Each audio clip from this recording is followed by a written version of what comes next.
What's up, guys? I hope you're okay and everything is working for you.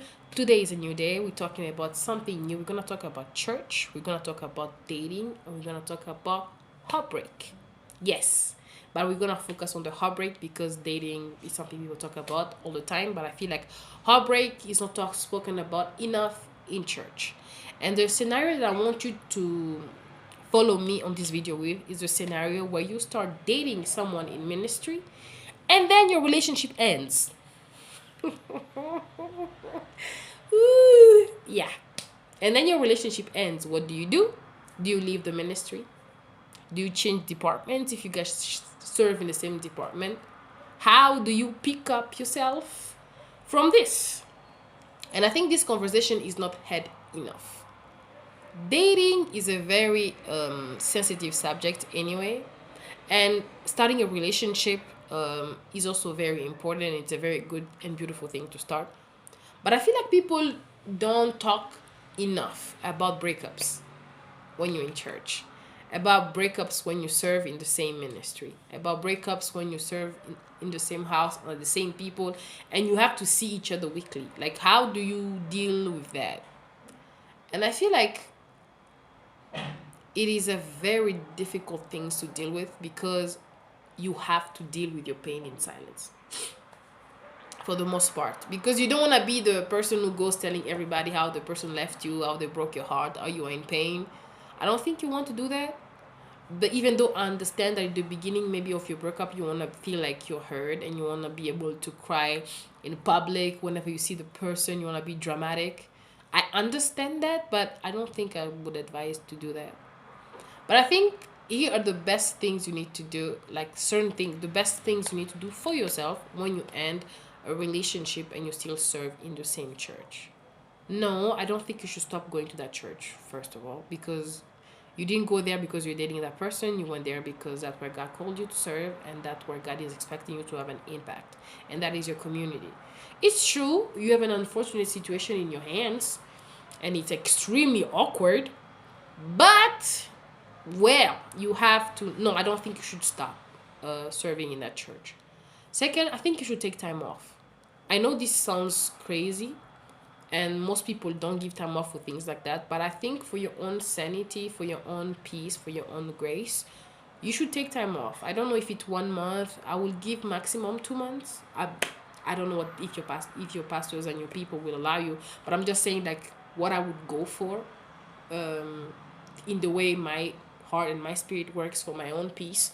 That's what I would do. I would take 2 months off, and I will come to service. I will just ask for time off. I will be coming at church every Saturday, but I will take break from serving, from showing up every day, because my heart is in a bad place, because my soul is in a bad place, and I need time to heal. And I can't heal what I see that person every week easily. I can heal. I won't heal as quickly as I want to if I see the person around all the time. That just be difficult. I think you need an amount of time when you're not around the person, where you just deal with your pain, you deal with your sadness, you deal with your situation, and you allow God to just fill your heart with joy, to remind you that you are worth it. Yeah. Another thing, some people out here break up and keep talking. And yeah, I don't know if that helps. I really don't know. Unless that is just their way of reconciling you to getting back together, and that is an understanding. But if your relationship is over and you have no desire to go back with the person, stop talking to them. You don't have to speak to them all the time. Stop talking to them. You can just say hi to them when you're in church. That's just the polite thing to do, and that's it. You can just say hi. You don't owe them conversations. You don't owe them anything. And I feel like sometimes people are like, oh, I will keep conversing with them just to make him understand that there's nothing wrong, that we are peaceful. There is something wrong. A relationship just ended, and I don't want peace right now. I want you to be far away from me. Far, far, very far. So, and that's okay to admit that in this position where I am, I don't want to talk to you. I don't want to have a relationship where we talk all the time. With a relationship, it's over. Now, hey, quoi? Let's move on. And I think that the best thing to do for yourself, limit communication completely, and just focus on yourself. Yeah. And focus on your own life. Your relationship ended. I'm sure you had hopes for more, but it didn't happen. So, well, what can you do? All you can do is just focus on yourself. And the third thing I can do, make sure that you have good friends, like a good community that will stand with you so you don't go into your breakup by yourself. Make sure that you have good friends, you have family that you talk to. Make sure you can even, and if you can talk to your pastor, please do, so they understand what situation you're in, what you're going through. They can actually hold you in prayer. They can hold you in, um, they can just be able to check on you with the understanding of how you are doing and what space you are in. And another thing that I will say, don't deny your feelings. If you are angry, don't deny your anger. If you are mad, don't deny yourself the right to be mad, because it will look like you are bitter. Maybe you are. So just admit it to yourself that I'm in this position, and if I see that man, I might remove his eyes. Maybe I might want to stab him 14 times. That's how I'm feeling in the moment. I'm not telling you to do that. Jail is real, friend. Do not listen. And you're too cute for jail. Don't do that for yourself. But I'm just saying, like, don't deny yourself your feelings. If you feel sad in the moment, be sad. If you feel angry in the moment, be angry. But have friends who give you space to be all those things. To be mad when you want to be angry when you want to be, to be sad. So you can eat ice cream and, I don't know, watch cartoons and do whatever it is that helps you. But I'm saying have good friends as well, so that you don't stay in that place too long. Have good friends so you don't stay in a place of sadness, of you just wallowing in negativity for too long. It is very important too. Yeah.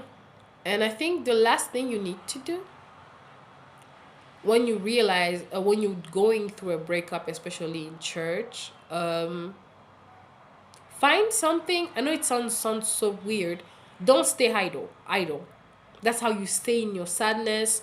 Find something else to do. If you're in school, focus on your studies even more, because relationships make people stop focusing. And yeah, that's just how they work. Or if you want to do a business, start your business. If you wanted to do, I don't know, find something that it will keep your mind out of it. Something that you will do. Either it's working out, either it's working on a business idea, either it's I don't know, finding just a hobby. If it's a hobby, if it's playing guitar, whatever it is, just find something that will help you elevate your life, that will help you make more money, that will help you be more full as a person. Maybe it's a new skill that could help with a new job. So it's not the end of the world. It's awkward and it's a bad place to be in, but it's not the worst place to be in. Breakups happen all the time. I just think deal with it in the best way possible. And these ways, I think, are very helpful. But I think the worst part about the breakups in church, especially if they end badly, is because people have this weird mindset that if you date someone from church, you will not be treated badly. That if you date someone from church, it will not be toxic. That if you date someone from church, it will not be a horrible situation. And that is a lie. Some people out here will give you strokes and blood pressure. Just be very careful. And I think, like, when you end a relationship, you don't have to bash the person, or do you?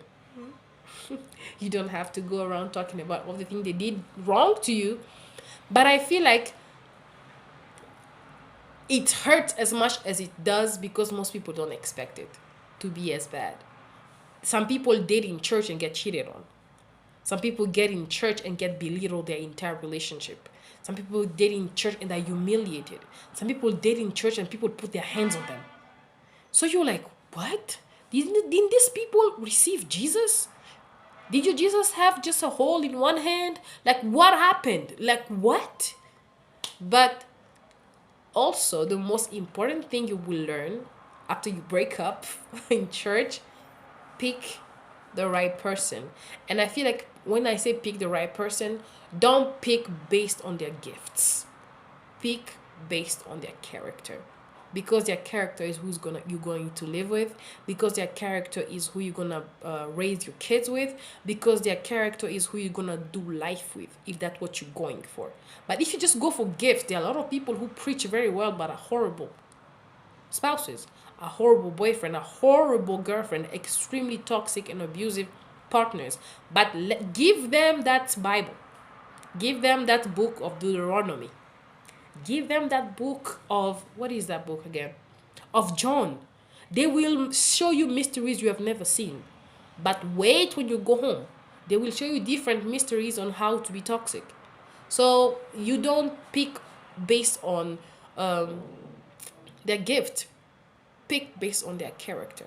You'll recognize a tree, a fruit by tree. Do people say that? You recognize a tree by its fruits. So just be very careful. But I think one of the most important thing you need to seek when you're looking for someone is, do they keep their word? Does that person do what they say they're gonna do? Do they say sorry when they're wrong? Or do they make excuses not to say sorry? Are they kind to people? What do other people say about them? Do other people respect who they are? Do they respect themselves? Those kind of things. Sorry. So I think most people overlook that. They don't look at that. You look for a person who, okay, they say he's in church, he preaches well, he does this well. No, look at his character. Does his character reflect who he is? Do you think you will want your kids to have a partner like that, a dad like that? Do you think you will want your kids to have a mom who's like her? So, yeah, breakups are hard, but what you learn after a breakup, you make better decisions, plutôt. Huh? Mixing languages again. Anyway, you make better decisions. You pick better based on character, because now you've learned, and your heart and your blood pressure taught you to make better decisions. You are more focused on character, and yeah, and you learn. It's hard. Breakups are hard. They've always been hard. There is no formula for, like, oh, how do you make it easier? I don't know. To be honest, I have no idea if easier is the way to go. I just think the thing is to, you just go through it, and then you live your life on your terms, and then another relationship will come and you will find better. I promise you, there's always better.